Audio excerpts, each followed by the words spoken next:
Hi guys, this is why Resident Evil means so much to me. Alright, so I started off going to GameStop around 6 or 7 years old, and I saw Resident Evil 4 for the PlayStation 2, and I was like, oh shit, I need this. So I asked my mom if she could get it for me, and she said yes. So I played it, and it scared the shit out of me, like really bad. And I never beat it. Then Resident Evil 5 came out in 2008, so I was 9, so 8. And that's when I fell in love with the game, because Resident Evil 5 was so awesome. And so I technically have Resident Evil 4 and 5 to blame for my obsession with Resident Evil, I'm not gonna lie to you. And so after that, I decided to play every game after the series that's been released after. I was just a casual fan at the time. But Resident Evil 6 came out, and then I started playing Resident Evil 6 a lot more than my series.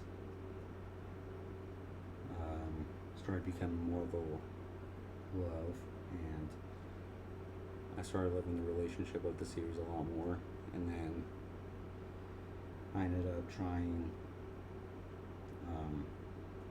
Operation Raccoon City, and I really liked that. So I grew up with like the action games, and then the Resident Evil 1 remake came out. I never understood it, so I never beat that either. And then as time goes by, I grew older. I was about 16 now, and I was 11 when 6 came out. And Resident Evil 7 comes out. I was excited because I was just a casual fan at the time, and that was just going to be another game. And then I actually played it, and this is when my Resident Evil addiction actually started to come and shine, because the year before Resident Evil 7 came out, Resident Evil 4, 5, and 6 came out for the next generation of consoles, so the PS4 and PC, no, not the PC, but the Xbox One. And during this time too, my obsession with the series started to grow even more. So I ended up giving Resident Evil 4 a second chance, and I still consider it to be the best one in the series. And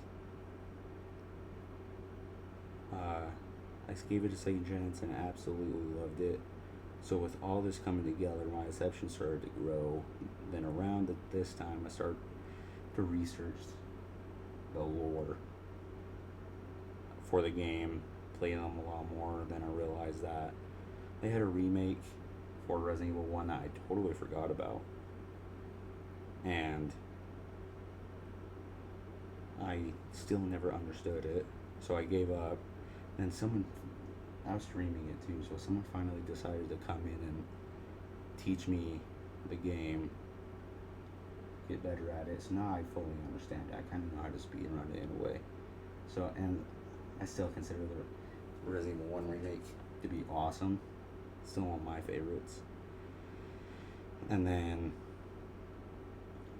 it's like around 2016, 2017, around this time. And then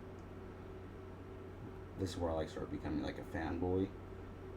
And then Resident Evil 2 remake comes out. And then I still believe Resident Evil 2 remake is to blame for my addiction even more. But also, I also have it to blame for my speedrunning addiction. And holy crap, it's still like, I know I said Resident Evil 4 is the best in the series, but I still think Resident Evil 2 is like the best game ever made. And it's to blame why I love speedrunning Resident Evil so much.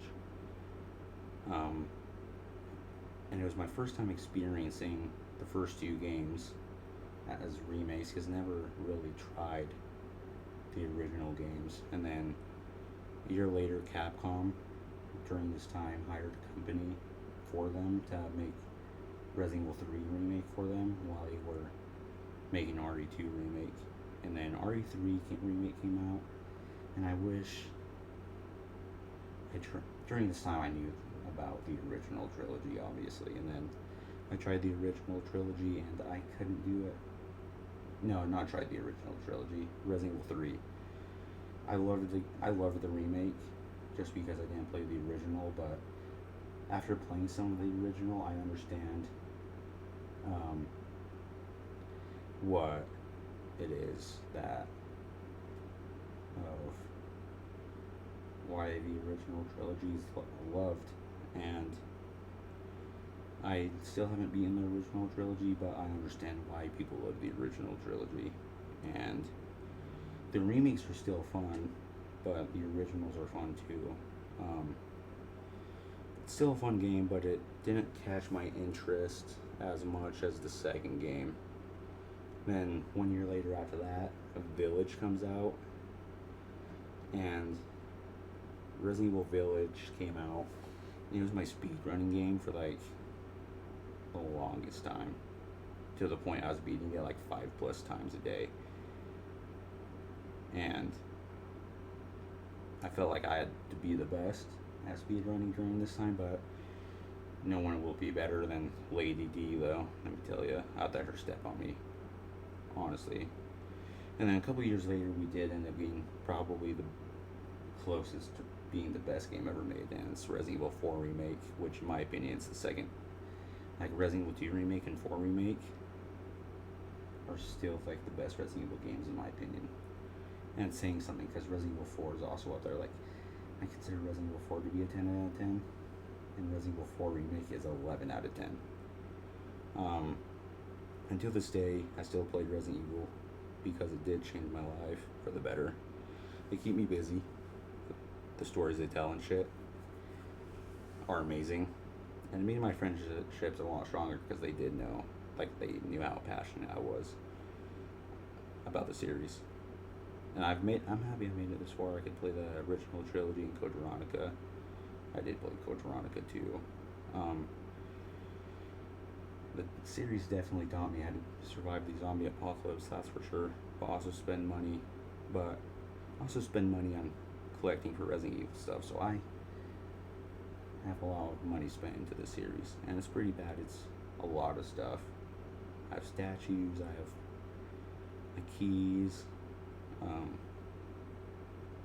I usually don't do videos like this, but I just had to do it because Resident Evil is awesome. So if you enjoyed this video, please leave a like and subscribe. This is your friendly bolter punching asshole, Dream Illusion, checking out.